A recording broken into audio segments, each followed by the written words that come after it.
buka TV dulu, untuk setel TV waktu itu. Kenapa? Ya udah setel aja dia bilang itu. Lihat Metro TV waktu itu. Lihat running text gitu kan. Di running text itu muncul tuh ada seorang mahasiswa, rombongan mahasiswa Universitas Syahid kena banjir bandang di Gunung Salak. Mulai kita lakukan pencarian tuh. Hari itu juga kita mulai pencarian dengan warga tuh. Warga-warga sekitar tuh bantu juga nyarikan, ikut-ikut juga. Nah, pada hari pertama itu di curug yang ketiga, 2 orang ini yang pertama kali ketemu. Gitu. Ditemukan lah, kondisinya udah meninggal ya, udah cacat, udah berantakan lah, tempurungnya udah bolong di sininya gitu.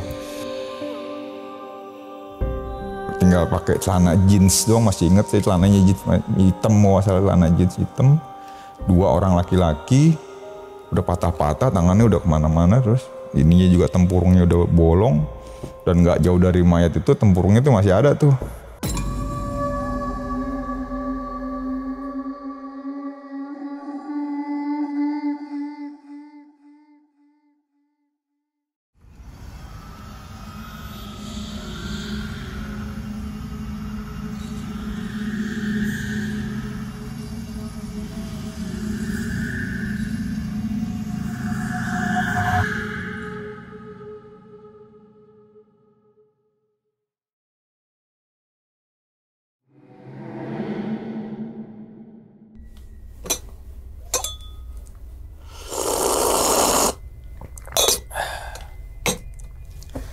Assalamualaikum warahmatullahi wabarakatuh. Kembali lagi bersama gue Sumar Adi Wijaya atau biasa dipanggil Umang dalam segmen Ngopi Horor. Ya teman-teman semua, pada video kali ini nih atau pada kesempatan kali ini lagi gue tidak akan membawakan sebuah cerita, dan namun menghadirkan narasumber yang tentunya mempunyai pengalaman mistis ataupun pengalaman horor.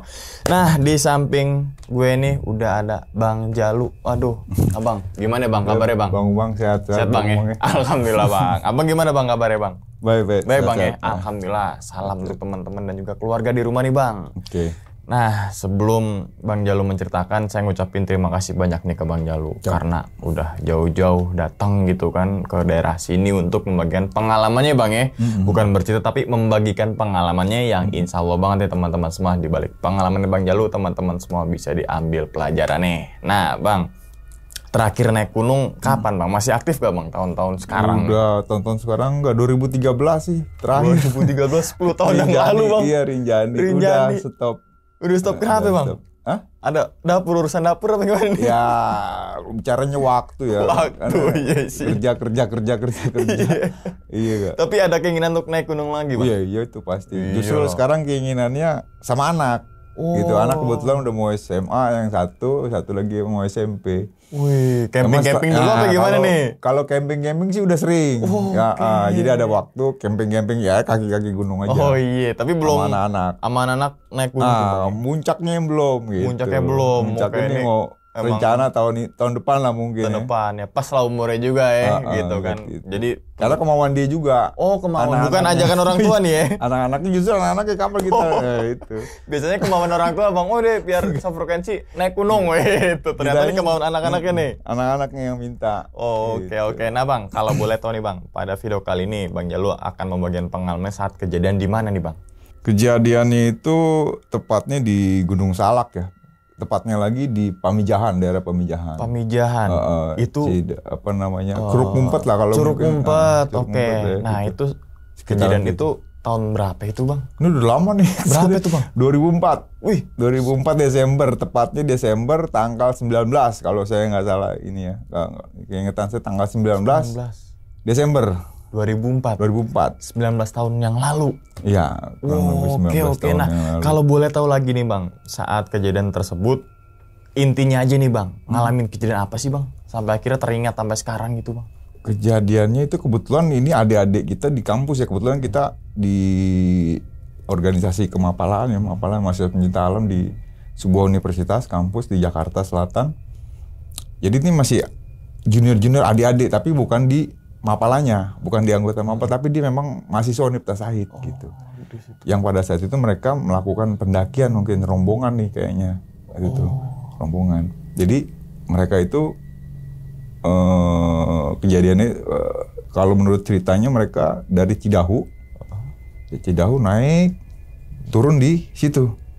Jadi mintas Kawaratu terus ke Di Curug Pamijahan Kumpet itu itu. terakhirnya, pos terakhir di situ mereka. Oke, nah nih. kejadiannya itu di Curug Kumpet itu, nggak jauh dari Curug Kumpet, di atasnya itu TKP-nya di TKP situ. di situ. Nah mereka kena banjir bandang infonya gitu. Oke, Bang. Mungkin tahan dulu kali ini, Bang. Nih saya yakin banget di balik kayak pengalaman Bang Jalu banyak banget pengalaman pelajaran yang bisa kita ambil teman-teman semua gitu kan. Khususnya untuk terutama pendaki gitu kan, ya lebih safety dan lebih aware ke diri sendiri dan juga lingkungannya gitu kali Bang ya. Betul. Oke, Bang Jalu mungkin tahan dulu Bang ceritanya Bang. Dan tanpa berlama-lama lagi kita langsung masuk aja ke dalam ceritanya. Ngopi horor segera dimulai.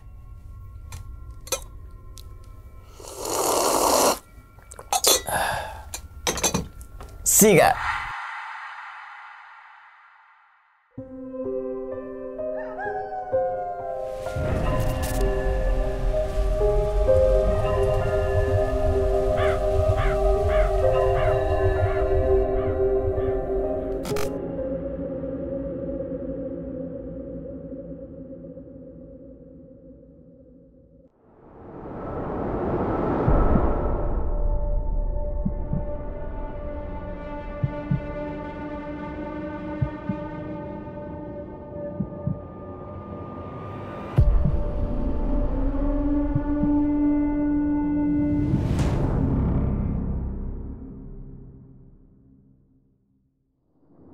Ceritanya itu berawal di tanggal 19 Desember lah, pokoknya Desember pertengahan itu 2004 ya. 2004 itu pada saat itu memang saya kenal salah satu rombongan ini, saya nggak sebut namanya, si A lah ya.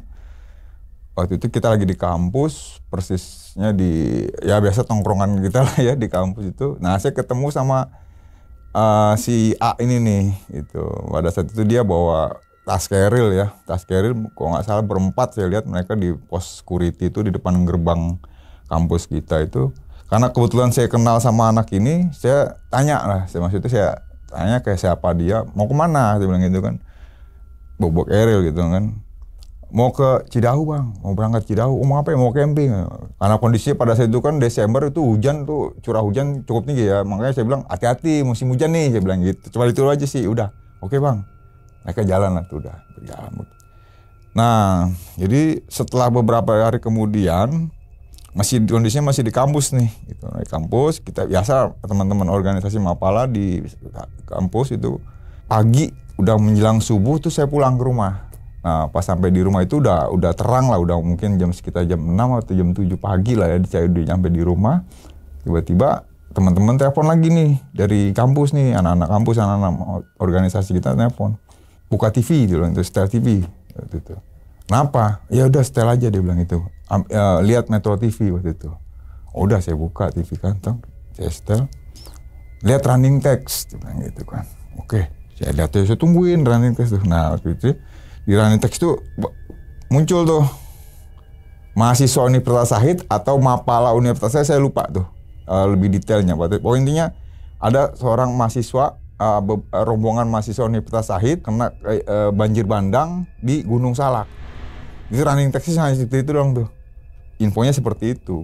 Wah, saya langsung sebagai mahasiswa situ dan kebetulan juga di Mapala situ tergerak lah gitu kan. Sebelumnya juga kita pernah melakukan pencarian SAR di tempat-tempat lain juga kita sering ikut gitu kan, bantu gitu. Nah, ini kejadiannya di tempat kita nih. Kebetulan rumah kita sendiri kan gitu. Ya udah akhirnya saya langsung kontak teman-teman lagi gitu. Ini ada info ini gimana? Udah kumpul di tempat saya tuh waktu itu di rumah. Datanglah satu masuk. Udah bergerak saya berdua tuh. Satu lagi nyebut lagi satu lagi nih. Buat akhirnya bertiga lah. Intinya kita bertiga bergerak tuh nyari. Tapi di situ kan masih nol nih. Gunung Salak kan luas ya gitu. Di mananya nih? Tapi saya keingetan tadi yang 3 hari sebelumnya. Saya keingetan anak ini teman saya ini nih gitu. Kebetulan adiknya teman saya juga gitu dari kampus lain tapi kita kenal akhirnya. Ini adik saya dulu. Ini itu. Saya inget dia itu yang waktu awal tadi saya bilang dia mau berangkat kemana bawa keril di situ. Oh jangan-jangan gerombongan mereka nih gitu kan. Mereka bilang mau ke Cidahu waktu itu kan, mau ke Cidahu. Ya itu kan Gunung Salak ya gitu. Wah ini jangan-jangan mereka nih saya pikir. Langsung ke situ arah saya tuh, wah dia nih. Udah berangkat tuh jalan tuh. Itu udah mau ke Cidahu itu. Cuman saya nyari kontak-kontak lagi, nyari info-info lagi tuh dari teman-teman segala macam kan, cari info. Nah, ternyata ada info bukan di Cidahu, tapi di Curug Kumpot, Pamijahan gitu. Akhirnya saya belok ke Pamijahan, terus masuk Pamijahan. Hari titik ketemulah rombongan. Nah, mereka ada di situ tuh. Memang rombongan itu ada di situ. Udah rame lah intinya kejadian itu. Siang ya, udah siang itu kan. Nah, kejadian itu kemarinnya malamnya itu. Kena banjir bandangnya itu malamnya itu. Nah, siangnya itu kita udah nyampe di lokasi. Nyampe di lokasi udah rame, penduduk segala macam udah rame, dan ada rombongan teman-teman tadi itu. Teman-teman itu udah ada. Ya tanya kenapa kejadiannya, kronologisnya, tapi kan dalam kondisi itu mereka mungkin shock atau gimana, jadi juga ceritanya nggak maksimal mereka buat cerita gitu kan. Ya udah akhirnya kita masuk ke TKP, cari TKP, oh gini. Dari nalar saya sih sebetulnya ini kejadian yang di luar nalar gitu. Jadi lihat lokasi TKP-nya itu kayaknya nggak mungkin kejadian bandang nih gitu. Karena sungainya kecil dan ketinggian airnya pun paling selutut gini. Kecil. Kalau teman-teman udah pernah ke daerah tersebut mungkin paham lah ya kondisi alamnya gitu. Dan di seberang itu ada lapangan luas, ilalang gitulah. Jadi buat saya ketika terjadi bandang ini, khususnya teman-teman Mapala itu udah pasti paham lah ya, apa teknik penyelamatan dirinya itu udah pasti gampang, nggak susah gitu, kecuali ketutup ya. Dan biasanya kalau banjir bandang itu kan ada tanda gitu. Kalau teman-teman biasa naik gunung atau kemana atau main di sungai lah gitu, pasti ada tanda nih dari alam nih ketika memang banjir bandang itu. Entah airnya keruh atau kotoran-kotoran, sampah-sampah mulai masuk gitu kan. Nah kalau kejadiannya malam mungkin nggak bisa lihat, tapi kalau misalkan itu ada tanda-tanda lain gitu. Dalam arti misalkan seperti batuan, bedak beduk. Nah itu dari jauh udah kedengeran tuh gitu. Saya juga pernah ngalamin kondisi banjir bandang ya, pernah ngalamin. Cuman nggak kena, tapi ada tanda gitu. Ya makanya saya tahu dari pengalaman itu, saya tahu oh ternyata kalau ada banjir bandang itu ada tandanya gitu kan. Kondisi waktu itu malam jadi nggak kelihatan air, tapi ada suara gitu. Suara bedak beduk. Jadi dia bawa material batuan kan. Kalau bandang itu kan bawa material batu, akhirnya kebenturan dengan batu-batu yang memang existing di situ. Akhirnya ada suara tuh gemuruh, dag dug gitu tuh. Nah itu tanda-tandanya. Benar pas saya dengar itu saya center ke air, iya. Udah keruh airnya nih, udah mulai coklat. Oh udah, saya ungsiin tuh teman-teman waktu itu ya di Cipelang, Sukabumi. Nah itu jadi ketika ada bandang itu pasti dikasih tanda lah gitu. Jadi nggak semerta-merta tiba-tiba air di depan muka, nggak mungkin gitu. Pasti ada tanda. Nah saya ngeliat itu udah nggak wajar di situ, bisa kena ini gitu. Udah akhirnya stop, balik lagi ke lokasi, mulai kita lakukan pencarian tuh. Hari itu juga mulai pencarian dengan warga tuh, warga sekitar tuh bantu juga nyari kan, ikut juga. Udah. Nah pada hari pertama itu di curug yang ketiga dari Curug Kumpet, dia kan curugnya itu undak-undak ya dan tinggi-tinggi, ada 16 meter, ada yang terakhir tuh yang ketiga itu yang paling tinggi itu sekitar 30 meter ya kurang lebih kalau nggak salah, saya inget ya itu 30 meter. Nah itulah dua orang ini yang pertama kali ditemukan lah, kondisinya udah meninggal, udah cacat, udah berantakan lah, tempurungnya udah bolong di sininya gitu. Nah sebelumnya saya balik lagi nih gitu. Ternyata nih korban ini ada empat orang yang kena kesapu banjir bandang, tapi ada 5 jadinya. Yang satu selamat nih gitu. Tapi yang satu ini notabene bukan teman-teman dari kampus kita gitu, orang luar ya. Tapi di antara teman-teman yang korban ini 4 orang ini temennya gitu. Jadi data ini sih nggak dapet nih. Siapa di rumahnya di mana saya nggak dapet, karena yang punya data nih di antara mereka nih berempat nih. Jadi di situ ada 5 orang intinya, di TKP itu ada 5 orang. Nah yang satu nih selamat, yang 4 ini kena kesapu. Ya, gitu. Makanya kejadian ini awalnya berawal dari anak ini bisa ada informasi kena banjir bandang gitu, karena rombongan yang lain tuh masih di belakang. Rombongan yang lain, salah satunya teman saya yang ketemu di kampus itu yang baru mau berangkat ke Cidahu itu, mereka juga masih di belakang gitu. Jadi ini advance, dan ini udah di pos terakhir nih, udah di bawah kan, udah di pos terakhir. Mungkin mereka lagi mau penyambutan lah mungkin rombongan mereka nih gitu kan. Nah itu, jadi yang selamat ini 1 orang. Nah yang 4 ini kena banjir bandang. Ya. Nah di hari pertama itu, ya 2 orang ini kita temukan dengan warga itu di curug yang ketiga. Udah kondisinya udah tinggal pakai celana jeans doang, masih inget saya celananya jeans hitam, masalah celana jeans hitam. 2 orang laki-laki, udah patah-patah, tangannya udah kemana-mana, terus ininya juga tempurungnya udah bolong, dan nggak jauh dari mayat itu tempurungnya tuh masih ada tuh. Itu dimasukin ke plastik tuh tempurungnya, dipisahin, terus udah diangkat ke atas evakuasi karena kondisinya kan udah siang ya, udah mau menjelang sore, dan pada saat itu kan Desember itu hujannya emang ngeri banget tuh, intensitasnya tinggi banget itu, makanya udah buru-buru diangkat, taruh di rumah penduduk. Kita kontak PMI Bogor, ambulan datang, langsung dibawa tuh ambulan tuh ke PMI Bogor, hubungin orang tuanya segala macem kan gitu. Udah, itu yang lucunya lagi tuh tempurungnya itu ketinggalan tuh, ketinggalan sama ambulan tuh, ambulan udah jalan, tempurungnya masih ada. Aduh, ya udah berangkat, bawa susul akhirnya mana anak susul bawain lagi. Dan di situ setelah itu karena masih ada 2 lagi PR yang belum kita temukan gitu, akhirnya dari pihak kampus tuh mau meminta saya untuk melakukan pencarian gitu, tolong bantu pencarian gitu. Karena pada saat itu ada pihak kampus juga datang gitu. Akhirnya ditunjuklah saya sebagai SAR Mission Commander-nya tuh pada saat itu gitu, untuk membantu pencarian adik-adik kita nih gitu. Nah akhirnya kita kontak-kontak lagi nih, mesti punya posko kan, posko SAR kita mesti punya nih gitu kan, mesti cari lah intinya gitu. Nah akhirnya saya tanya-tanya lagi tuh, ada salah satu senior saya di luar kampus ya gitu, kebetulan dia anak sebuah kampus universitas di Bandung, menginformasikan ke saya, nih lu kalau mau cari posko di sini aja gitu. Ini masih di daerah Pamijahan juga tapi udah turun ke bawah sedikit, itu ada danau, di situ ada sebuah padepokan apa sih lupa namanya. Dan ada kontak personnya di situ, saya nggak usah sebut juga namanya kali ya. Akhirnya cek situlah, masuk tuh ke tempat itu dengan directionnya dia, ketemu, saya berkenalan, assalamualaikum segala macam. Nah yang di luar nalar lagi kok tiba-tiba dia udah tahu nih tujuan saya kesini mau apa gitu. Dia tahu kok tujuan kalian sini mau apa. Jadi kayak udah, kita nggak kenal sama sekali tapi kok udah ada tanda-tanda. Ini sedikit keanehannya di situ sih kayak lihat gitu.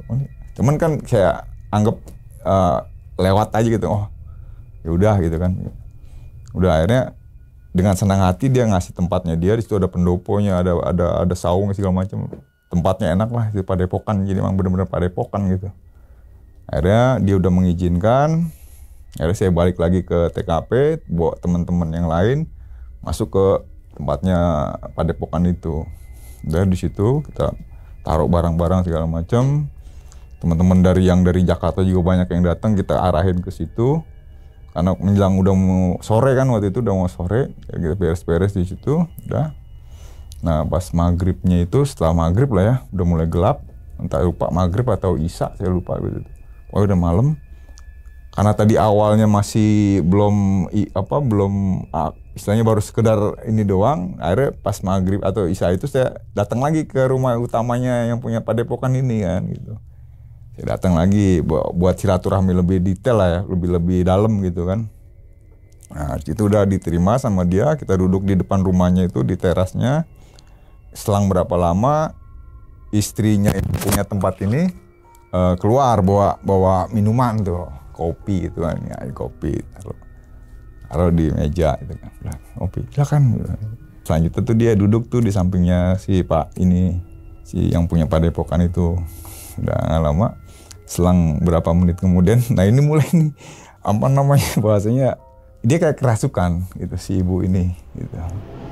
Tiba-tiba langsung berdiri, dar, jadi tiba-tiba kan si berdua nih sama salah satu teman saya satu organisasi juga, tiba-tiba dia langsung berdiri dan dengan pakai bahasa Sunda, udah bukan ibu-ibu nih, udah bukan ibu-ibu tapi udah kayak suara kakek-kakek, pokoknya suaranya berat gitu kan, dengan bahasa Sundanya dia itu kayak ngomel-ngomel ke saya nih berdua, teman saya ini berdua ditunjuk-tunjuk lah intinya.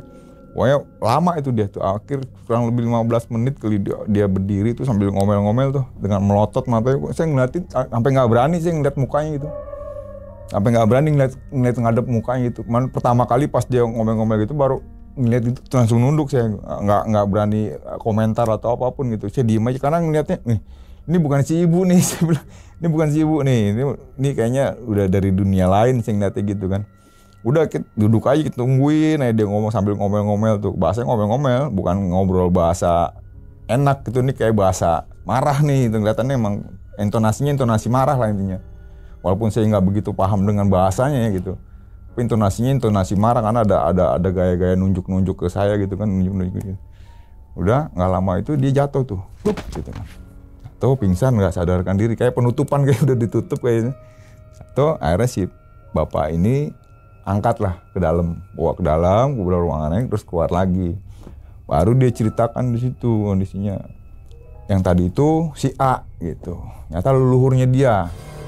Leluhurnya. Jadi si ibu ini memang orang asli situ. Orang asli situ dan ada garis keturunan dengan, ini info ya, percaya atau nggak percaya itu saya di luar konteks saya ya, tapi yang dia utarakan seperti itu. Bahwasanya ini dia masih ada garis keturunan dengan Eyang Prabu Surya Kencana. Karena kan di area Gunung Salak. Ada cerita lah gitu. Akhirnya dia cerita panjang lebar bahwasanya di atas itu ada sebuah kerajaan. Ya kita percaya nggak percaya lah, tapi memang mungkin seperti itu ya. Saya kurang, literasi saya kurang bagus juga, tapi menurut cerita sih katanya itu di atas itu ada sebuah istana, istananya Sang Prabu. Nah, ternyata si ibu ini ada garis keturunannya memang benar-benar murni gitu katanya. Makanya yang datang itu adalah eyangnya gitu kan. Si eyang ini. Nah, kenapa? Nah, tadi ternyata garis besarnya adalah teman-teman kalian ini berbuat salah, gitu. Dan akhirnya kejadiannya seperti itu. Makanya saya mulai ngonek di sini. Dari satu sisi dari TKP memang nggak mungkin, dan kita udah sering main di situ, gitu. Sering acara-acara diklat atau segala macam kita juga sering di situ, dan senior kita juga bilang itu nggak pernah ada kejadian banjir bandang di situ, gitu. Selama kita ini senior ya bicaranya, bukan saya ya. Senior berarti lebih lama lagi di situ kan. Nggak pernah ada kejadian banjir bandang sini, gitu. Makanya saya juga ngeliatnya, nih memang nggak masuk akal gitu. Tapi ketika ada informasi itu, mulai ngeklik gitu. Akhirnya kecetusnya 7525 nih. 75-nya adalah analisa lapangan, 25-nya adalah tadi sumber-sumber yang di luar naral gitu tadi. Itu 25-nya saya ke situ. Cuman pada saat itu saya skip. Saya nggak informasikan ke tim gitu kan. Hanya kita berdua aja yang tahu nih, karena kan buat dalam arti ini jangan sampai memperkeruh keadaan gitu. Makanya saya skip aja itu, saya pegang buat data pribadi aja dulu gitu kan. Situ udah akhirnya selesai, ternyata kita baru tahu ternyata ini memang ada masalah ini gitu, ada masalah dengan si korban ini, percaya nggak percaya nih gitu kan. Masih saat itu masih belum percaya saya juga gitu kan. Makanya saya bilang 7525 nih gitu kan. Cuman dari kondisi memang nggak percaya bisa ada kayak gini gitu kan. Udah akhirnya udah kita skip, selesai, balik lagi ke posko tuh. Karena udah sudah malam, kita base camp itu kita bentuk struktur SAR segala macam kita bentuk. Kebetulan saya SMC-nya, besar mesin komandernya, kita bentuk SRU-nya segala macam. Teman-teman Mapala di Jabotabek itu juga pada datang, khususnya Bogor, teman-teman Mapala Bogor tuh datang banyak ke tempat kita. Udah kita welcome, siap mereka di tenda segala macam. Mereka siap bantu. Udah istirahat lah kita di situ. Istirahat hari pertama. Besoknya kita mulai pencarian tuh.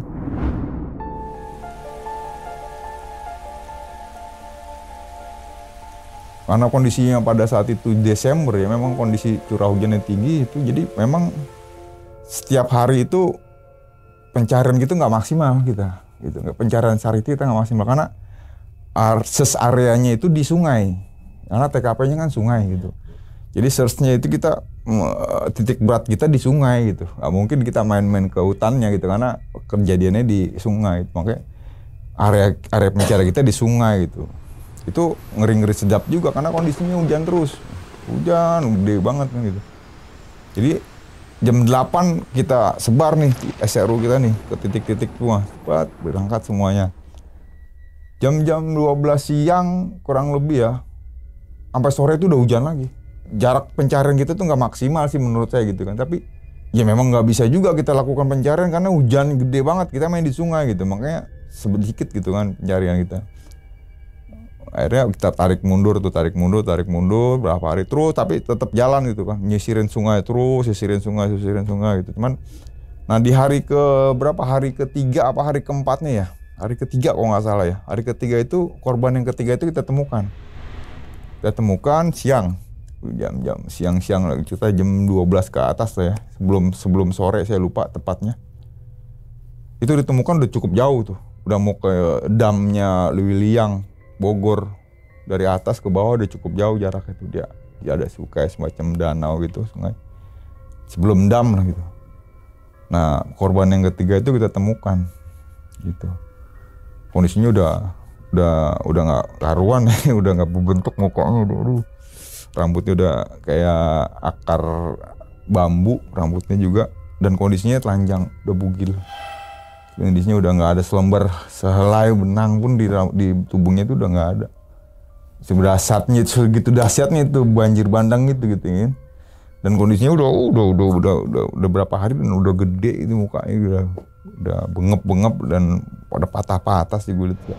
Kebetulan waktu itu ada teman-teman dari Basarnas ya, ada teman-teman Basarnas juga ikut. Nah, jadi langsung dibawa tuh pakai mobil ambulan ke PMI Bogor tuh. Udah yang ketiga tuh udah selesai tuh, yang ketiga ditemukan. Nah, tinggal PR satu lagi nih. Satu lagi yang belum nih, perempuan gitu. Perempuan belum, nah ya kita terusin pencarian. Besoknya kita lakukan pencarian, nihil, kondisi hujan terus, kita juga pakai jaring pukat tuh di dam kita taruh tempat teman-teman, kita taruh di titik-titik pintu-pintu air di sepanjang sungai Cianten, Cisadane terus sampai ke Tangerang itu kita taruh teman-teman di situ untuk mantau, untuk melihat kondisi di situ, mungkin nyangkut di pintu airnya atau gimana. Itu nihil juga. Nihil, nggak ketemu. Terus pencarian selama 7 hari itu nihil lah intinya. Selama 7 hari itu nihil, nggak ketemu gitu. Sampai kita cepat juga mau ada titik yang menurut kita kemungkinan di sini gitu kan. Kita mau panggil tim penyelam pada saat itu, cuman juga beresiko juga gitu, karena hujan ini nggak berhenti. Hujan ini yang bikin jadi pencarian ini sedikit terhambat gitu, karena ya mainnya di sungai ya, dan curah hujan tinggi banget itu Desember itu. Kita mau masuk ke situ juga ngeri itu, beresiko juga gitu kalau pakai scuba. Akhirnya nggak jadi karena hujan ya, kondisinya hujan terus sampai malam, sampai sore, dari sore sampai malam tuh hujan terus. Emang susah lah buat saya tuh, rumit banget kondisinya nih. Kita mau terjun, jangan sampai juga mati konyol juga kan gitu. Mau jadi hero-heroan gitu, nggak lucu juga kan gitu kan, dengan kondisi kayak gitu, alamnya kayak gitu. Nggak, udah akhirnya kita mundurin aja dah gitu. Udah pada hari ke-7, karena dari sistem SAR sendiri kan 7 hari ya pencarian ya gitu, kita sama-sama tahu kan ya, 7 hari pencarian. Jadi menurut saya ketika hari ke-7 ini kita bisa nyatakan selesai nih gitu. Kondisi udah capek banget, teman-teman udah capek banget, 7 hari di atas tuh capek lah, dan banyak sekali biaya-biayanya juga kan, pihak kampus juga kan terbatas mungkin kan gitu kan. Jadi kita putuskan 7 hari itu, hari ke-7 itu kita nyatakan udah selesai nih, tutup gitu. Cuman ini orang tuanya dari si korban yang terakhir ini kan dia ngikut nih dari keluarganya tuh. Waktu itu ada abangnya ya, abangnya apa adiknya juga ikut bantu kita kan, pengen ketemu sama kakaknya dia tuh. Dia ngebantu juga. Terus ibunya kalau nggak salah dia tuh dari luar negeri, kerja di kedutaan besar di luar negeri, datang ke lokasi. Gimana nggak tersobek-sobek saya di sini gitu kan, nggak kuat gitu ngeliat seorang ibu memelas, mohon gitu kan, mohon tolong dong gitu, yang lain kok ditemuin, anak saya kok enggak gitu. Tolong dong mas gitu kan, bantu cari. Ya iya, ini kita cari bu gitu. Cuman sampai dia bersujud gitu kan, saya bilang enggak, kita pasti bantu. Cuman enggak kayak gini. Ya gimana perasaan seorang orang tua lah ya, perasaan orang tua, anak perempuannya kejadian kayak gitu, yang lain bisa ditemukan, satu nggak bisa ditemukan ini gitu kan. Saya ngebayangin di situ, saya keinget orang tua saya juga kan. Aduh, di situ tuh bergejolak gimana aja bilang kan. Kalau dari sisi saya pribadi sih ayo gitu loh. pada saat itu kan kita masih bujangan kan, belum punya keluarga, masih free dah bahasanya. Mau sebulan ayo kita cari gitu kan bahasa itu. Cuman kan ini kita punya kendala dalam arti dari sisi biaya, kosnya kan untuk teman-teman yang ada di lapangan gitu kan kita harus kasih makan mereka segala macam kan. Minum, akomodasi, transportasi segala macam, pencarian itu kan keluar banyak biaya lah ya kan. Betul. Nah kebetulan kita kan juga nggak punya, itu kelemahan kita di situ. Saya bilang sama si ibunya, Bu, bukannya kita nggak mau bantu, tapi secara sistem pencarian memang sudah 7 hari kita nihil. Lalu pun kalau misalkan ini kita mau melakukan pencarian lagi, kita terkendala sama biaya, dalam arti gitu. Kecuali dari pihak keluarga mau mensupport teman-teman yang ada di lapangan nih gitu. Udah hanya sekedar buat makan minumnya lah, saya bilang gitu kan. Oke, kita bantu, kita akan siap turun Bu cari. Cuman juga saya mikir juga, nih kita udah nyampe ke sana gitu, udah jauh banget nih, nggak ketemu juga gitu, nihil gitu kan. Nah akhirnya dia minta, saya tambahin 2 hari. Saya kasih tambahan 2 hari. Enggak, karena dia saking minta tolong mah itu, saya juga nggak tega gitu kan. Ya, saya balik lagi ke teman-teman gimana? Oke, berangkat. Akhirnya 2 hari tuh kita mulai lakukan pencarian lagi dan tetap nihil gitu. Kayak lebih 2 hari tetap nihil, nggak ketemu juga, nggak ada tanda-tanda segala macem gitu. Nah itu di situ dalam selama proses 7 hari itu udah banyak tuh Mas, info-info yang tadi berseliweran tuh. Gimana caranya paranormal lah segala macam ini itu banyak yang bermain seperti itu loh, bahasanya banyak yang mencoba untuk akses itu gitu kan. Kalau saya tetap 7525 tadi saya bilang tadi gitu. Analisa medannya emang udah nihil, nggak ketemu gitu kan. Di situ udah mulai masuk tuh, wah banyak ini gitu. Udah, nah akhirnya hari ke-9 itu si keluarga ini minta bantuan dari salah seorang mungkin paranormal atau apa bahasanya lah ya. Orang apa sih? Spiritual gitu, kayak gitu aja ya. Ya gitulah. Jangan orang pinter kita yang bodoh dong.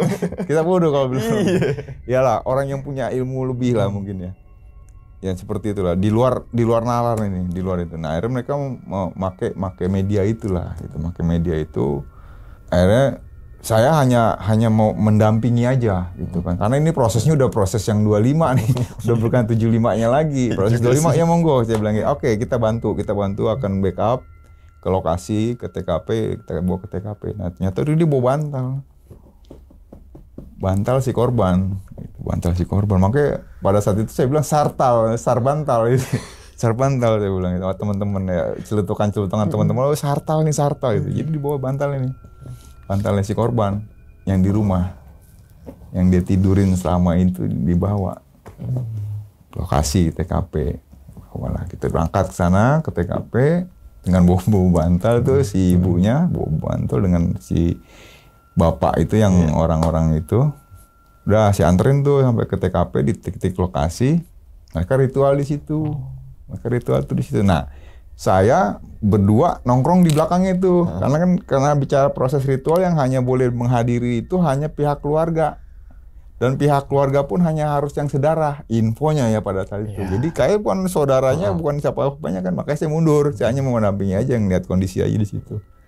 Maka ritualnya di situ. Nah saya nongkrong sama salah satu iparnya si korban nih, karena dia bukan keluarga, dalam arti bukan sedarah ya.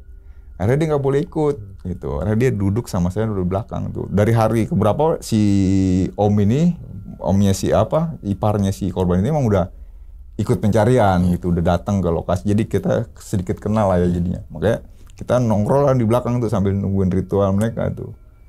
Nah di situ ada kejadian-kejadian yang, tapi saya nggak ngalamin ya. Tapi yang ngalamin itu si iparnya ini, itu iparnya ini yang mengalami. Jadi kita lagi nongkrong begini, ngerokok, terus tiba-tiba di belakang kita nih kan itu ada ilalang, terus di belakangnya lagi udah mulai masuk ke pohon-pohon ya, hutan-hutan gitu. Nah tiba-tiba kayak seperti orang yang ada nepok gitu di belakangnya, ditepok gitu kan. Dan reaksi si iparnya ini kan langsung menoleh ke belakang gitu kan, gitu kan. Kenapa bang? Gitu. Ada yang manggil di belakang. Saya nengok, lagi nggak ada orang. Gitu. Siapa yang manggil bang? Gitu. Itu ada dua punggawa, 2 ekor binatang itu, macan putih. Info ya, ini info aja hanya info dari si iparnya ini. Itu. Percaya nggak percaya, Ya. saya lepas gitu kan. Dia bilang nggak ada siapa-siapa, dia bilang gitu di belakang. Enggak, saya dipanggil di belakang tuh. Gitu. Jadi dia ditepok dipanggil belakang. Gitu si iparnya ini. Ya oke, akhirnya ke belakang, ngebelakangin saya lah. Posisinya ada di belakang sana. Lumayan jauh jaraknya, tapi nggak terlalu jauh juga.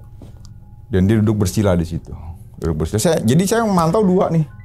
Depan saya ritual, belakang kayaknya ritual juga nih, gitu. Jadi dua saya bolak balik gitu aja tuh. Depan belakang tuh. Cukup lama juga dia tuh di belakang dia punya ritual, di depan juga ritual juga cukup lama. Jadi saya di tengah-tengah nih aja, posisi saya tengah-tengah nih. Ngeliat ke belakang dia lagi semedi, dia seperti orang semedi lah. Iya. Seorang semedi gitu, ternyata ada kurang lebih 15 menit ya. 15 menit balik tuh.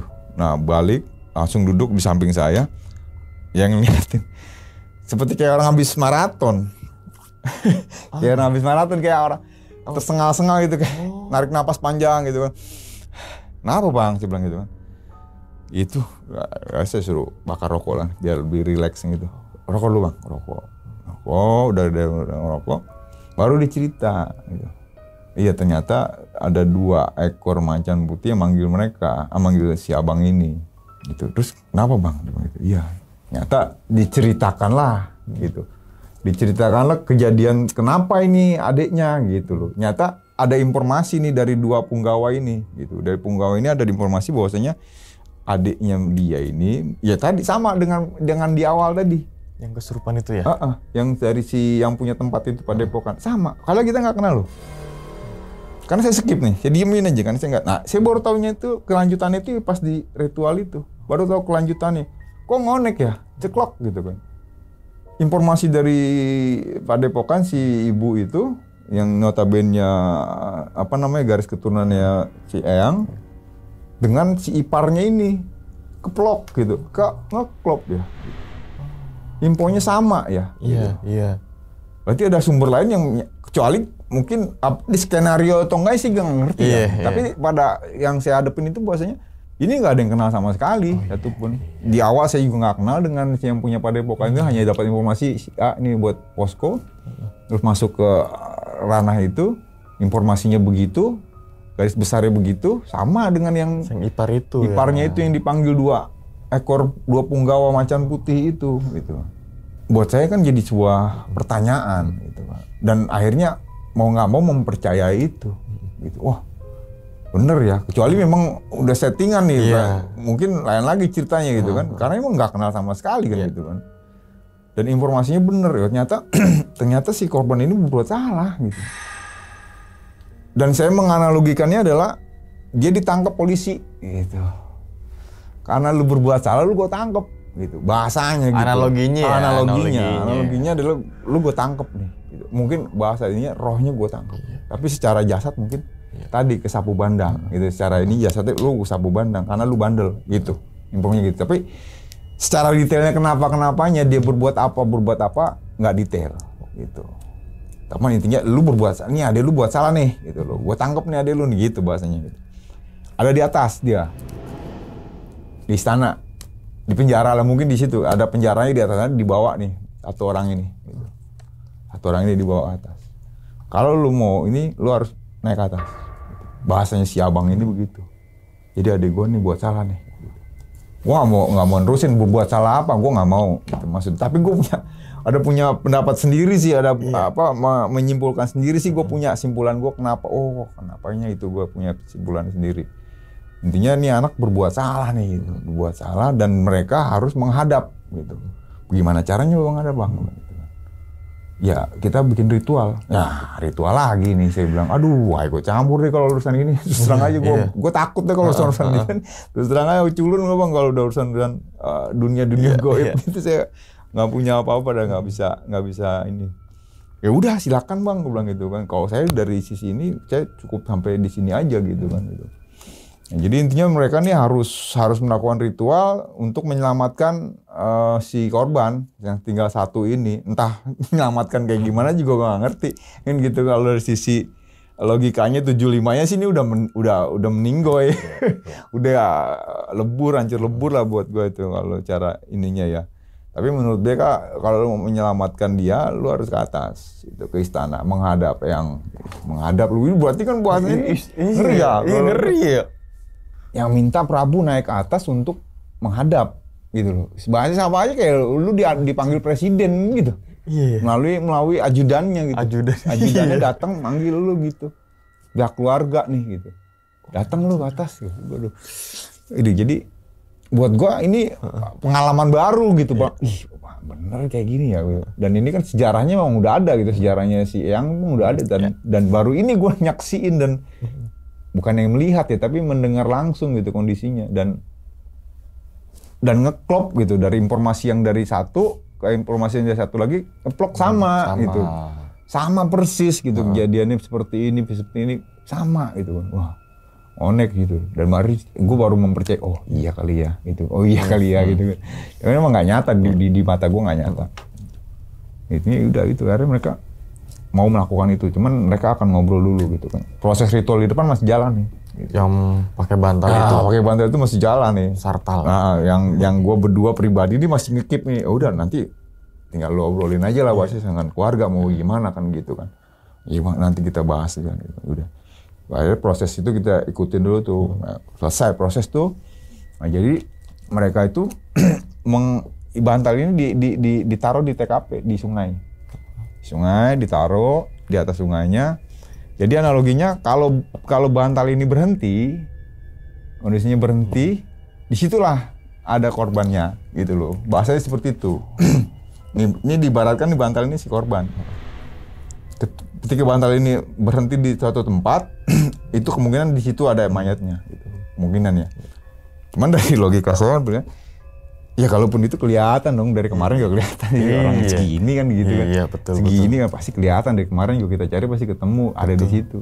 Benar jalan sampai terus muter berhenti jalan lagi muter lagi berhenti ya kita ngikutin tuh di samping sungai itu terus ngikutin bantal jadinya ngikutin bantal itu terus sampai ke bibir milut Curug Umpet air terjun ya kan kalau mau ke arah buat camping groundnya kan kita nyebrang dulu nggak salah tuh nyebrangin sungai kecil. Nah itu sungai itu loh buat nyebrang ke camping groundnya itu tuh kalau salah nyebrang pas di bibir sungainya ini bantalnya terus muter jalannya lama itu jalannya kita juga gergetan lihat cuman diliatin kok nggak ada gitu berhenti lama jalan lagi gitu cuma kita liatin nggak kosong ya orang jernih kan airnya bening gitu nggak kelihatan pasti kalau misalkan dia berhenti. Nyata bener, lewat terus tuh, lewat pas bibir sungai ini, air terjun tuh langsung tuh, gede tuh. Di sini lewat itu bantalnya, tiba-tiba keluar ini, isinya udah keluar, kapok-kapoknya keluar, silakan menyimpulkan sendiri. Gitu. Kalau dari sisi kita ya, dari sisi kita yang orang ini menyimpulkannya. Udah Isinya udah kemana-mana kan jeroan ya. Iya saya ngeliatnya begitu cuman nggak tahu ya maksudnya itu nggak tahu cuman dari rangkaian terakhir melakukan sar ritual itu menurut orang-orang pintarnya itu ya kejadiannya begitu gitu di bantal saya menyembuhkan gitu selesai di situ akhirnya udah tuh si orang tuanya juga, saya juga udah mau gimana gitu kan. Ya apalagi yang mau cari kan ke bawah, mau turun ke bawah, nggak mungkin dong tinggi yang itu dan itu kapoknya udah buyar gitu, gitu. Apakah di bawah itu kan? Mungkin apa di situ? Kan nggak ini ya. Nah akhirnya saya balikin ke orang tuanya lagi kan, yaudah Bu, terus bagaimana kayak kalau udah sampai di sini? Saya mohon pamit gitu loh. Saya minta pamit dalam arti memang udah kita lebihin 2 hari kan. Saya mohon pamit Bu, itu mohon maaf segala macam. Wah, berlinang air mata lah tuh di situ sama si ibu itu kayak nggak kuat juga kan ngeliat kondisi kayak gitu. Harus berpisah lah bahasanya. Mohon maaf kita udah nggak bisa lagi nih gitu masuk membantu pencarian. Apalagi dengan caranya mereka itu udah kelihatan kesimpulannya gitu kan. Kesimpulan udah kelihatan tuh disitulah gitu. Entah mau cari di bawah air terjun Atau mau bagaimana, silakan menyimpulkan masing-masing kan gitu kan, ada paranormalnya kan, saya silakan ke mereka kan gitu kan. Menurut paranormalnya seperti apa saya nggak tahu tuh. Apa sebenarnya dari kesimpulan si paranormal itu saya nggak tahu apa kesimpulannya gitu kan. Intinya saya tarik mundur nih pasukan, udah pasukan tarik mundur, kita pamitan segala macam bla bla bla bla bla bla, udah kita balik lagi ke posko, bubar tuh, gitu kan. Soalnya hari itu kita nyatakan selesai, itu terus pulanglah ke kampus gitu kan, segala macam. Dia juga, saya udah nggak ini lagi sama si keluarga nih, udah saya lepas tadi di TKP itu saya lepas dia gitu, mati. Mereka masih di situ tuh, masih segala macam di situ. Udah saya balik. Nah yang uniknya lagi nih setelah ini ada proses lanjutan, Bang.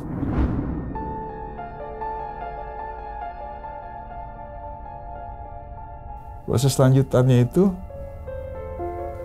10 tahun kemudian.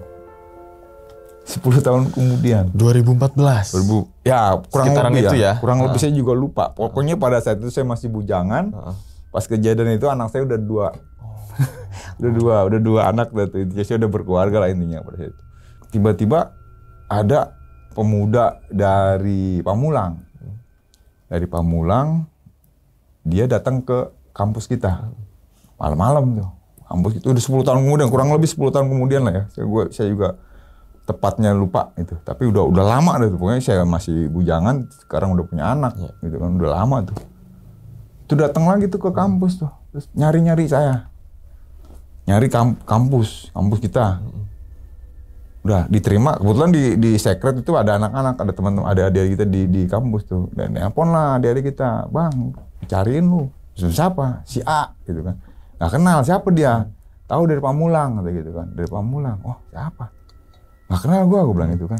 Nggak tahu nih, ini dia ngobrolin masalah 2004 bang, SAR 2004. Wah, apa-apaan nih? Kan kaget deh. Apa-apaan nih 2004 kok? Kenapa emangnya? Nggak, pokoknya lu kesini bang, ini dia mau ketemu lu. Gitu kan. Wih, kok bisa tahu nama gue gini? Menarik nih buat gue kan, menarik. Udah ada dari Pondok Kopi berangkat ke kampus. Malam itu juga berangkat gua kampus. Sampai di kampus, dah ketemu emang sama laki-laki. Berdua apa sendiri saya lupa waktu itu dia. Pokoknya intinya satu orang itu yang intern ngobrol sama saya. Jadi datang kenalan, segala macem. Langsung tanya, ada apa? Gitu kan. Saya tanya, ada apa nih? Itu di kampus tuh, di lokasi kampus. Udah ditanya, ini bang, ini. Langsung nembak kan, Bang Jalu ya? Iya. Ya saya Jalu. Udah, kok bisa tahu ya? Padahal dia nggak kenal. Gitu. Kok bisa tahu ya? Dari mana mas? Dari Pamulang. Dari Pamulang, disebutlah titiknya tuh. Di sekitaran Pamulang tuh. Di daerah dekat-dekat danau sih lah. Pokoknya danau yang mau ke arah Pamulang tuh. Ada danau tuh. Nah daerah-daerah situ lah pokoknya dibilang. Ya dari Pamulang bang. Iya ada apa? Ini masalah yang 2004. SAR 2004 itu tuh, jadian banjir bandang 2004, kok bisa tahu? Iya, ternyata ini sekumpulan pemuda Karang Taruna mungkin ya, kayak Karang Taruna ya, karena di lokasinya di daerah itu ya, bukan di kampus atau di mana, kayak seperti itulah, bukan di sekolah atau, jadi kayak menurut saya sih Karang Taruna gitu, menurut dia juga Karang Taruna gitu. Itu dari Karang Taruna, jadi mereka punya kegiatan yang hampir ke pencinta alaman lah, mungkin kayak seperti Mapala juga, mungkin seperti itu ya. Nah mereka ini sedang mengadakan proses diklat juga, pendidikan juga nih ke TKP. Nah ini di TKP, lokasi kejadian di situ, kita main di situ bang, diceritain kronologisnya dia gitu. Di situ, nah ada salah satu anggotanya dia yang lagi proses diklat itu, mereka melakukan entah apa yang mereka lakukan di titik itu, di TKP itu. Di air, direndam-rendam lah kayaknya di situ tuh anak cewek nih, rendam salah satunya lah ya, anak cewek. Nah, masuklah roh itu, roh si wanita yang kita nggak temukan berapa tahun kemudian, itu masuk ke si wanita ini, adik-adikannya mereka, gitu. Nangis, jadi kayak orang, jadi bukannya marah atau apa, nangis gitu, bentar nangis, cerita, nangis dan cerita. Kenapa dia begitu? Kejadiannya kenapa? Itu cerita. Makanya si abang ini yang dari Pamulang itu tahu kejadian persisnya seperti apa. Karena anak ini cerita. Gitu. Sampai ketemu kenapa ketemu kampusnya di mana, cerita gitu. Kampusnya di titik A, makanya dia bisa datang ke tempat kita gitu. Sedangkan ini kan memang setelah SAR selesai kayak bikin laporan ya. Itu saya nggak publisin ke publik, itu hanya laporan buat kita pribadi sama pihak kampus, saya nggak kasih ke tempat lain. Jadi intinya berita kronologis detailnya seperti apa sampai itu nggak ada orang tahu gitu kan, hanya kita yang keep gitu. Nah, kok ini kok bisa tahu nih? Ngonek lagi, bisa ngeklik ya gitu. Ini pertanyaan buat saya sebetulnya gitu. Kok bisa ngeklik ya gitu. Kita nggak ada skenario nih, kita nggak kenal, kita nggak apa, tiba-tiba dengan cerita yang sama datang gitu, nyari kampusnya bisa tahu di mana, terus nama gue bisa tahu gitu. Ya ternyata nyebut nih si Roy ini melalui perantara si anak cewek ini, adik-adikannya mereka yang melakukan diklat itu, cerita itu bahwasanya dia ditinggalin gitu. Kenapa sih gue ditinggalin gitu loh. Jadi intinya kesimpulannya ini dia minta diselamatin melalui perantara orang lain gitu. Datang sampai ke Pamulang, jadi dari TKP di sana di Curug Kumpet udah mulai masuk, keluar masuk gitu aja intinya. Sampai ke rumah, ngikut sampai ke rumah, sampai ke Pamulang gitu. Dan itu tadi selalu nangis, kedinginan apa segala macam. Intinya dia tolong selamatin dong, tolong temuin gue dong gitu. Kok gue ditemuin, teman-teman gue kok ditemuin, gue enggak gitu. Kayak gitu, sampai ke guanya ditunjuk gitu. Lah, ini gue langsung, gimana ya? Kok ini skenario bukan sih ya? Gitu. Kayaknya enggak skenario dah ini kayaknya. Karena kita nggak kenal gitu kan. Kayak intinya sih ini si roh ini nih mengganggu si anak cewek ini yang anak Pamulang itu, merasa terganggu lah intinya. Cuman dia gimana nggak mau pergi nih gitu. Selalu datang gitu, nggak mau pergi gitu kan. Mungkin pada saat itu dia pun datang ke kampus juga, saya rasa ada kemungkinan juga tuh, karena merasa juga pada saat itu, kayaknya ada dia nih gitu. Karena udah kebawa kali buka suasana doang kali ya, itu di luar konteks ya. Saya sarankan ke si abang itu yang orang Pamulang itu, ya kalaupun memang mau dilakukan pencarian lagi, saya bilang itu bukan wewenang saya bilang gitu kan, itu wewenang orang, silakan ke orang tua atau keluarganya, saya bilang gitu kan. Jadi saya sarankan besok pagi kamu datang lagi ke sini, terus menghadap ke pihak rektorat atau ke fakultas, saya bilang gitu kan. Tanya ke fakultas datanya dia di mana, rumahnya di mana, orang tuanya siapa, alamatnya di mana, tanya, saya bilang. Datengin, dia bilang gitu kan. Ngomong sama keluarganya gitu kan. Apakah mereka udah mengikhlaskan atau belum kan gitu kan. Kita kan nggak tahu. Gitu kan. Kalau udah mengikhlaskan lu mau ngomong apa kan gitu kan. Tapi kalau misalkan memang masih mau melakukan pencarian, ya ayo, gue siap bantu gitu, maksudnya dari sisi gue pribadi, ayo gue siap bantu. Karena emang PR, ada PR kan gitu. Cuman ya PR yang bukan ini ya, cuman di sini sih memang ada kayak ada ganjilan lagi, bukan ganjilan ya, apa ya? Ya nggak selesai gitu, misi yang uncomplete gitu, misi yang nggak komplit gitu, bahasanya kayak gitu. Mungkin teman-teman lain yang sering ikut SAR juga mungkin pernah ngerasain sama yang kayak gua gini gitu. Ada suatu misi 4 orang, 1 nggak ketemu, jadi kayak apa ya gitu, mission fail apa enggak tuh, fail apa enggak atau gimana ya gitu. Intinya tuh itu ada 1 yang nggak kita temukan gitu, berarti misi kita nggak selesai nih sebetulnya gitu. Ya udah akhirnya nggak tahu tuh gimana kelanjutannya tuh, dia ke kampus lagi atau enggak tuh. Nah cuman setelah sekian lama pun ada report lagi tuh dari mereka nih gitu, dari teman-teman yang Pamulang ini gitu kan.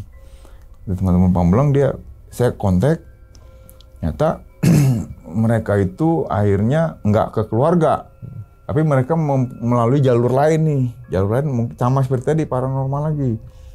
Dibawalah adik-adikan ini ke TKP lagi gitu, ke TKP lagi dibawa karena itu masih nempel nih gitu, bahasanya mereka tuh masih ngikut terus bang, sering nangis terus gitu loh, nangis setiap hari nangis katanya, nangis terus gitu. Nah akhirnya melalui orang paranormal lagi mereka akhirnya ke TKP lagi, mungkin mau ngebalikin ya gitu, mau dianterin pulang kali gitu ya, kayak mungkin seperti itu. Nah, dicerita nih melalui telepon, saya telepon waktu itu kan, gimana kelanjutannya kan, pengen tahu juga, penasaran gitu, nah gimana kelanjutannya gitu. Udah akhirnya mereka ke TKP, nah dari TKP mereka udah mau masuk ke TKP, mereka berpapasan tes dengan rombongan, ada salah satu rombongan lagi nih gitu, ada ibu-ibu dengan keluarganya gitu, bahasanya ada perempuan atau orang tua lah, menurut dia orang tua. Tapi mereka nih nggak nyadar nih gitu, nggak berpikiran macam-macam gitu. Udah berpapasan mereka ke titik itu. Nah pas mereka nyampe di TKP itu, informasinya tuh kayak orang habis tabur bunga di situ. Jadi nggak lama nih selang ini mereka berat nyampe nih turun. Tapi mereka melihat situ ada kayak tabur bunga bang. Gitu. Nah jadi kemungkinan saya cuma narik garis kesimpulan aja. Kemungkinan ini orang tuanya, keluarganya lah. Keluarganya ya, kayaknya tuh gue bener lagi. Karena dia bilang ada ibu-ibu, perempuan sama laki-laki rombongan lah, ada berapa orang, 5 orang kurang lebih katanya dia bilang gitu. Mereka habis tabur bunga bang gitu. Nah akhirnya dilepas lah mereka itu di situ. Si roh itu dilepas di situ melalui perantaranya, lepas di situ dan mereka punya syarat gitu. Udah jangan pernah disebut-sebut lagi nih nama. Jangan pernah lagi bahasanya diungkit-ungkit lagi nih di antara mereka ya gitu. Di antara kelompok ini jangan pernah dia mau ngomongin dia lagi nih gitu. Bahasanya kayak kejadian ini udah nggak usah dikelompokin lagi gitu. Bahasanya mereka janjiannya seperti itu. Jadi ketika gue mau mulai penelusuran lagi, dia udah bang, gue nggak kayak orang nyerah gitu. Padahal gue masih pertanyaan gitu, masih penasaran, pengen tahu gitu gimana ceritanya kelanjutannya gitu kan. Akhirnya udah bang, sampai di situ ya jadinya mereka udah nggak mau cerita lagi gitu. Dan nggak mau menyebutkan nama-nama itu lagi, dia bilang itu. Jadi kayak jangan main di situ lagi deh gitu, bahasanya mereka gitu, jangan main-main di air ini lagi deh, menurut kayak gitu. Ngerinya di situ. Udah akhirnya lepaslah di situ. Dan sampai sekarang pertanyaan saya di situ. Apa? Nggak ketemunya ini karena apanya itu ya, maksudnya kesalahan dia itu kenapa dan bagaimana sih kok bisa ngonek ya gitu. Satu sama lain 1, 2, 3 kayak skenario tapi nggak kenal semua gitu. Apakah emang skenario apa gimana, gue nggak ngerti deh di situ. Karena setelah penutupan SAR itu secara langsung berterima kasih sama bapak ini saya belum gitu. Udah mati cuman sekedar pamit gitu. Udah, karena setelah nyampe kampus udah langsung berangkat tsunami. Nyampe kampus gue berangkat ke tsunami langsung. Soalnya kan di bulan Desember juga ya. Kejadian tsunami kan. 2005-nya. Iya. Desember. Natal. Iya. Sekitar 2 minggu ya atau seminggu 10 harian. Tanggal 19 gue mulai pencarian pertama. Itu 9 hari. 28. Ya kan? Kejadian tsunami itu gue nggak tahu. Kita nggak ada yang tahu. Pas nyampe turun di kampus, balik ke kampus baru. Itu langsung lihat TV lagi. Udah berantakan tuh Aceh kan gitu. Langsung salah satu senior gue di kampus yang memang dia punya kedekatan dengan, dimintalah gue untuk berangkat ke Melabo Aceh. Oke. Nah situ jadi udah nggak ada padepokan itu ya. Karena gue berterima kasih sama dia gitu, dengan fasilitas dia. Tapi bang, sebenarnya gitu. Kalau menurut abang nih, abang juga kan ya pernah juga kan di kejadian-kejadian bencana lainnya gitu ya. Atau apalagi mungkin pencarian dan sebagainya. Kira-kira nih bang, kalau kita mikirin pakai logika dulu nih, kalau gaib nomor sekian deh gitu kan. Kan tadi juga 7525 gitu kan. Beneran itu kronologinya kena banjir bandang apa enggak ya? Kalau dilihat dari semua rentetan kejadian itu, dari mayat pertama, kedua. Kalau tadi saya bilang, kalau bicara analisa medannya sih nggak mungkin. Nggak mungkin kejadian bandang, kayak bilang tadi. Nggak mungkin kejadian, dan kalaupun memang kejadian bandang, jalur evakuasinya masih aman. Gitu loh. Ya. Maksud gua, tadi ada tanda-tanda. Satu ada tanda-tanda. Batu kah, apa, sampah, air keruh. Itu nggak semerta-merta langsung gitu. Nggak mungkin tiba-tiba depan muka ada air gitu, nggak mungkin tuh. Betul. Itu nothing lah buat gua. Betul. Pastilah kalau teman-teman udah main di alam itu pasti paham gitu. Nggak gitu. Dan kondisi sungai, kita loncat juga bisa, Pak. Nggak terlalu. Kita loncatin bisa nih. Gua loncat bisa. Tak atau enggak kita minta tumpuan batu loncat. Jadi kayak semacam kayak jalur pintas gitu. Jadi kalau lu mau naik mungkin ke Kawaratu atau ke atas, itu kita mesti motong sungai itu dulu bahasanya. Gitu. Itu kayaknya. Nah, jadi mesti motong. Nah, sungai itu kecil. bukan Sungai Ciliwung ya. Gede atau Cisadane gitu ya, enggak ya. Sungai kecil, ya hulu sungai. Hulu sungai, bicaranya. betul. Hulu sungai betul. kan kecil. Iya juga sih, misalkan beneran banjir bandang otomatis desa di bawah juga terdampak juga dong, dikit-dikit mungkin ada kerusakan pasti beda tuh. Iya. Entah itu yang tadi jalur dekat sungai juga mungkin agak sedikit berantakan, namanya air gede gitu ya, kan. Memang bener kejadian itu memang bener ada banjir.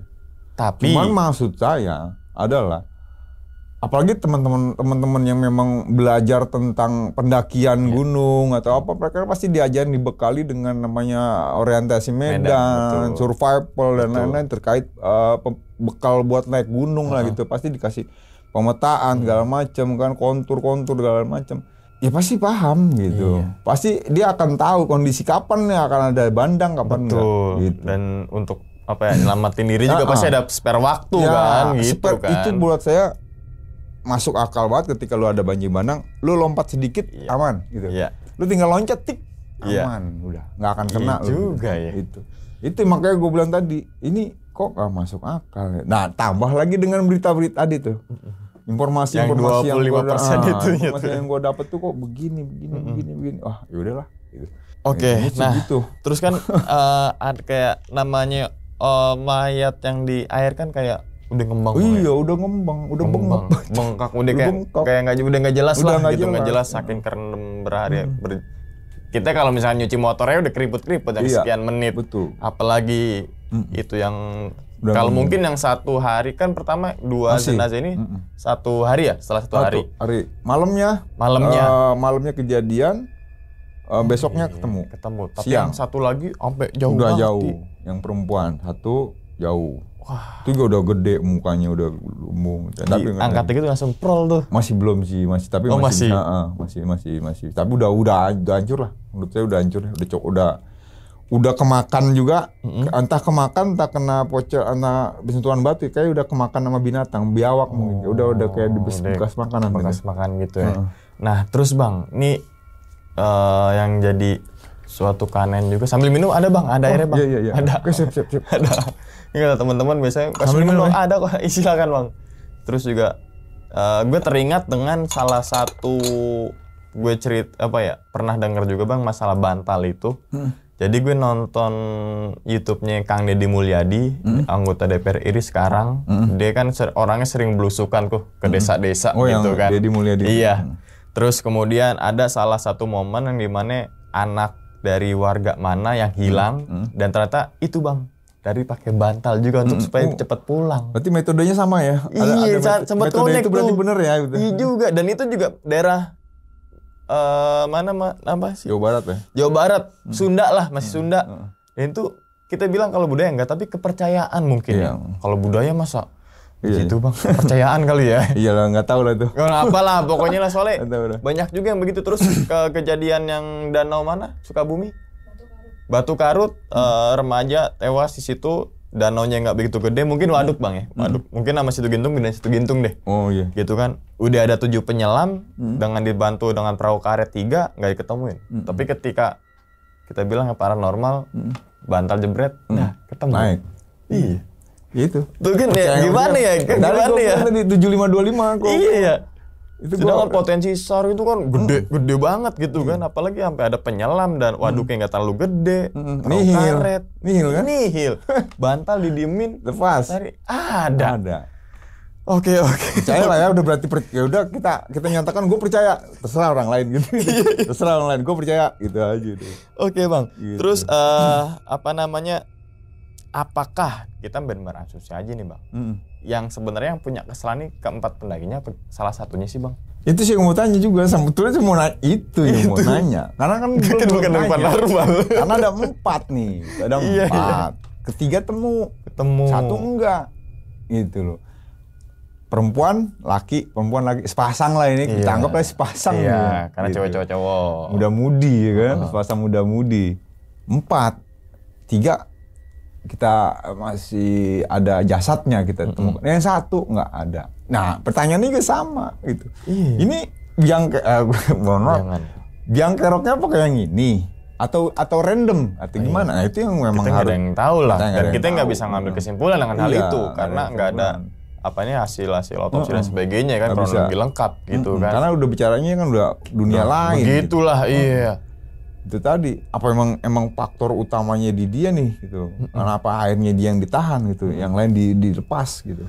Iya. Terus Bang, Abang kan mungkin pernah melakukan pencarian lain nggak Bang selain di Gunung Salak itu? Ya rata-rata di Gunung Salak sih. Di Gunung Salak. Oke, kita stop dulu di situ ya. Stop dulu gitu kan. Nah, di setiap pencarian kalau apa ya, menurut gue nih yang gue tangkep nih Bang, mohon maaf ya kalau salah tolong koreksi gitu. Ini potensi ada gitu kan, yang udah terorganisir, yang udah terlatih dan sebagainya, seru 1, 2, 3, 4 sebagainya dikasih tempo, tapi pasti setelah tim SAR ini nggak menemukan, pasti embel-embel paranormal turun. Masuk. Iya gak sih Bang? Biasanya sih gitu. Biasanya segitu sih gitu kan, yang memprediksi di sini, di sini. Rata-rata kayak gitu Bang ya. Itu tadi kemarin gue kan 7525. Iya. 75-nya kita analisa Medan nih. 25-nya itu tadi faktor bantuan dari sisi-sisi itu, yang akhirnya gue mempercayai itu kadang gitu. Karena mau nggak mau kita diarahin ke situ. Karena itu benar memang nyata gitu, nyata di negeri Konoha. Iya bener juga sih Bang. Nyata ada kayak gitu. Terus juga mohon maaf bukan mengulik masa lalu, tapi di Gunung Piramid juga kan ada siapa Torik ya? Almarhum Torik kalau nggak salah ya. Iya. Ya kan sempat hilang tuh, jatuh gitu kan. Ternyata kan banyak asumsi tuh, banyak opini. Oh nih dibawa ke sono, sono. Ternyata kan menemukan itu kan anggota Wanadri gitu kan, yang ternyata hasil analisa ini adalah ketika Kapu datang dia lari terprosok jebret. Berarti logika dong diutamakan ya. Iya. Tapi pasti ada aja tuh yang bermain dengan ya kita bilang spiritual atau paranormal, terserah teman-teman semua lah anggapnya itu apalah gitu kan. Nyata itu ada, memang pasti ada ketika pencarian udah hopeless lah ya, mungkin udah segala daya upaya udah gitu loh. Apalagi kan gitu. Iya. Ya kekuatan Tuhan mungkin itu bantuan Tuhan lah bahasanya gitu ya. Melalui perantara si orang hebat ini betul, orang hebat perantara dia gitu. Kayak gitu sih. Kalau kita kan hanya manusia biasa sih udah maksimal kita cari segala macam, daya upaya udah kita kerahkan segala macam, masih nihil. Berarti ada sesuatu nih. Siapa yang bisa membantu itu? Betul. Tapi melalui perantara yang 25 tadi. 25% ini. Tapi hebatnya apa ya? Di negara kita tuh ketika ada satu kejadian nggak pandang bulu mata, nggak pandang bulu dia asal mana, tapi tergerak semua Bang ya. Iya. Memang itu. Kalau SAR mungkin udah potensi Basarnas dan sebagainya udah emang pasti gitu. Tapi nih organisasi ini tanpa ada komando langsung bergerak. Itu respect banget ya terhadap. Ya kita punya kode etik sih kalau di teman-teman Mapala ada kode etik ya, kode etik cinta alam. Mungkin teman-teman lain juga sama lah ya. Jadi dan kalau kita di Mapala itu punya jaringan dalam arti mungkin atau Gladian atau TWKM atau apa. Nah, itu yang mempererat kita gitu satu sama lain. Selain itu juga kegiatan di luar SAR juga kita tetap melakukan proses kayak ada semacam latgab, latihan gabungan teman-teman Mapala, latgab A, B, C, D gitu kan. Itu kan terjalin. Nah, akhirnya disitulah komunikasi dan silaturahmi itu tetap jaga gitu. Dan makanya tadi ketika ngelihat running text itu adalah Mapala Universitas, langsung ngoneknya ke situ. Wah, anak-anak kita, organisasi kita di site nih gitu. Matasitas nih yang jadi bencana gitu kan. Wah, anak-anak Matasitas nih benar bencana. Nah, itu karena tadi kode etik dan memang udah silaturahmi udah kejaga. Udah tanpa ada komando langsung bergerak semuanya. Telepon kerang-kering terus telepon tuh. Di mana lu? Lu di mana? Posisi lu di mana? Terus gue di sini. Brek. Blek. Semua di situ. Itu hebatnya kita tuh Bang. Koordinasi. Ya memang udah itu ya.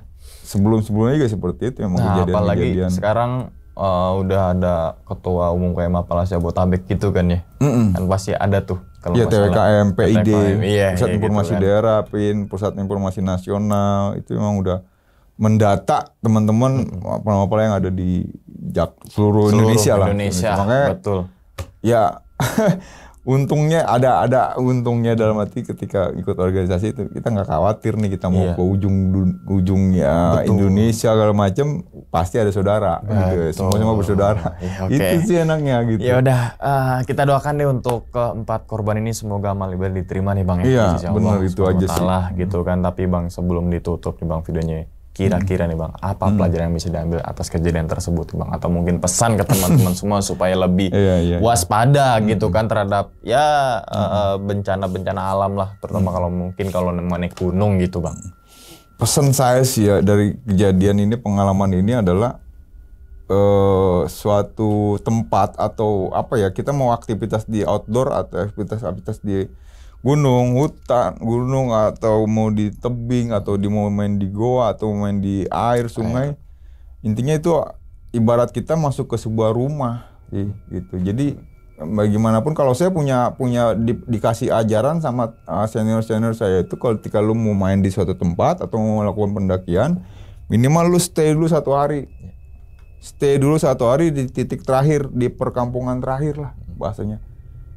Di situ lo disuruh sosmed,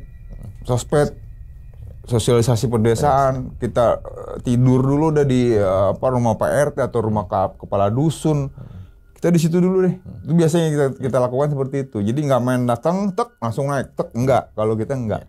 Kita stay dulu di situ. Apalagi kan kalau misalkan memang teman-teman banyak juga nggak melalui pos pendakian, gitu kan? Banyak kan seperti itu. Kalau kita nggak melalui pos pendakian ya. Kalau lewat pos pendakian sih itu langsung tinggal. Tapi ketika memang ketika ada kegiatan buka jalur yang tidak melalui pos pendakian, tapi melalui cuma berbekal peta doang kan. Nah kita titik terakhir itu di mana, di situ kita berhenti. Kita berhenti di situ, kita ketemu Pak RT-nya atau ketua dusun atau siapa atau sesepuh situ, kita stay di situ. Kita minta izin Pak, kita stay di sini Pak. Gitu. Pasti itu welcome, yakin gue pasti welcome. Orang-orang saudara-saudara kita yang ada di itu lebih ramah dibanding teman-teman yang ada di kota kan gitu. Welcome mereka, makanan segala macam pasti keluar tanpa kita minta. Itu welcome banget. Nah di situ kita akan menggali, norma-norma yang ada, adat istiadat segala macam atau larangan-larangan yang ada, itu kita gali di situ. Kita tanya-tanya, kita ya silaturahmi lah gitu bahasanya. Silaturahmi budaya di sini kayak apa? Itu pasti keluar tuh, oh ya jangan gini gitu, jangan gini gitu atau gitu, oh, kita harus begini begitu. Nah itu di situ loh.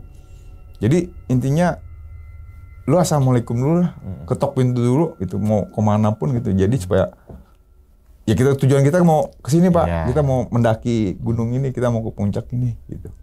Udah intinya nyari selamat nih di situ. Jadi jangan sampai kita melanggar norma-norma atau adat istiadat ataupun kearifan lokal sih. Kearifan lokal sih yang lebih penting gitu. Dari sisi lainnya, dari sisi skill atau keilmuan tentang pendakian, ya gue rasa teman-teman udah punya gitu. Tapi dari sisi tadi tuh, dari sisi kearifan lokalnya tuh yang kadang disepelekan gitu. Dari ucapan aja bisa bahaya tuh, gitu. Apalagi perbuatan gitu. Dari cuman ucapan aja selama pendakian tuh lu bisa hancur lu. Gitu. Gitu kan?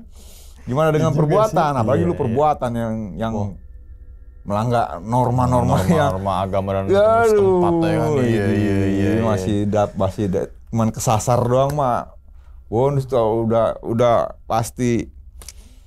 Aduh, kantong mayat itu sih kalau udah sampai perbuatan yang lo lakukan di tempat tersebut gitu. Iya. Itu sih yang gue pengen sampaikan ke teman-teman. Jadi teman-teman kalau bisa ya assalamualaikum lah apa, permisi lah bahasanya itu. Dan kalau gue pribadi, teman-teman organisasi gue memberikan pelajarannya seperti itu. Jadi lu stay dulu, jangan main datang langsung berat, enggak.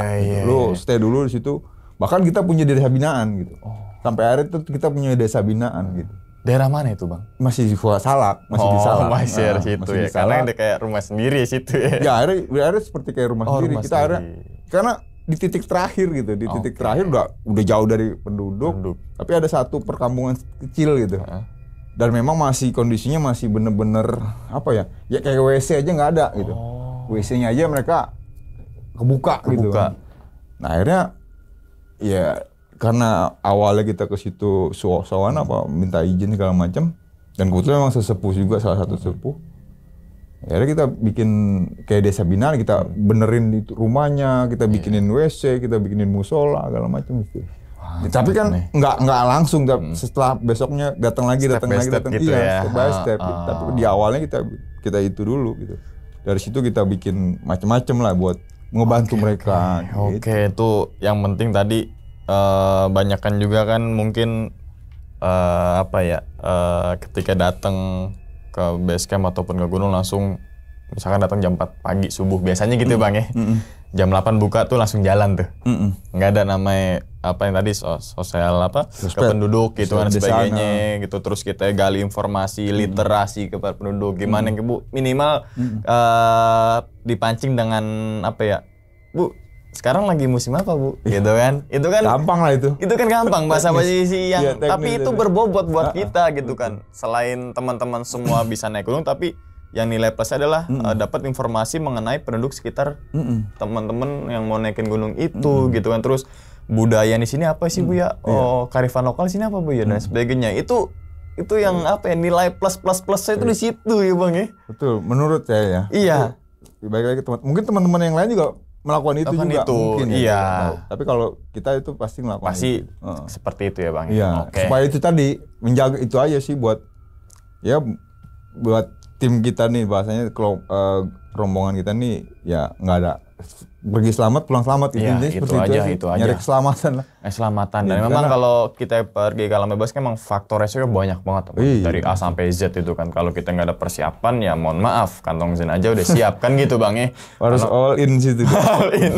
Langsung sefek tuh. Iya, ngerinya. Oke, terima kasih nih Bang Jalu nih udah membagikan pengalaman yang cukup berkesan banget dan saya yakin banget teman-teman semua ya bisa nonton video ini untuk bisa diambil pelajaran dan misalkan teman-teman semua ke alam bebas, kita bilang alam bebas, alam liar, alam apalah gitu kan, alam badukun silahkan juga gitu kan, untuk lebih waspada juga terhadap lingkungan, lebih waspada juga terhadap lebih aware lah ke diri kita, apakah kita siap untuk mau naik gunung ini, perlengkapan kita siap atau belum gitu kan, cuaca di sana kayak gimana tuh lebih dipersiapkan secara matang-matang karena kalau naik gunung tuh nggak cuma foto selfie itu aja, banyak faktor yang harus kita persiapkan. Jadi kalau kita bedah tuh berapa SKS tuh gitu.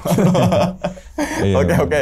Dan ingat teman-teman semua, cerita dari Bang Jalu ini bukan untuk nangkut-nangkutin nih teman-teman semua ketika mendaki Gunung Salak, Gunung Gede, Gunung Pangrango ataupun gunung yang lainnya. Tapi ambillah sisi positifnya dan buang sisi buruknya. Sekian dulu pada video kali ini dan nantikan video-video gaib berikutnya. Hal gaib itu muncul ketika sugesti kita buruk. Wassalamualaikum warahmatullahi wabarakatuh. Selamat beristirahat. Terima kasih banyak Bang Jalu. Makasih.